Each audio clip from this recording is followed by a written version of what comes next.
Қайырлы күн, менің YouTube оқырмандарым.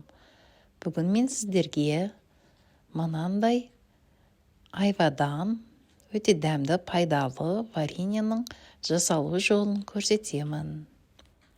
Сіздер де осындай жасап көріңіздер, және де менің каналыма тіркеліп алыңыздар. Ол үшін бекені жақсылап жуып, осылай ұсақтап, төртбұрыштап турап аламыз. Оны жайпақтау ыдысқа салып, үстінен сироп жасаймыз. Жасаған сиропты мен 2,5 килограмм шекер қостым. Үстінен қайнаған сумен жақсылап араластырып,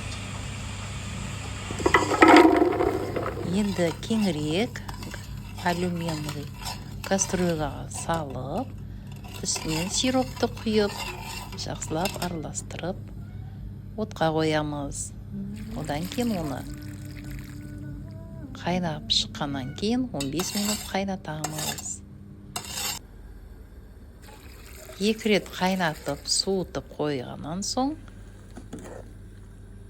әдемі өзі рең беріп, және де жарты лимонды кесіп, үстінен суын қосамыз. Міне варенье қайнап шықты.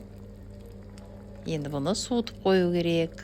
Суытып қойғаннан кейін тағы да 1 рет 15 минут қайнатып жібереміз.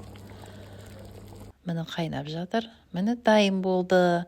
Ас болсын. Видеоны соңына шейін көргендеріңіз үшін рахмет. Менің видеом ұнаса, комментарий жазып, тіркелмеген болсаңыздар, тіркеліп қойсаңыздар.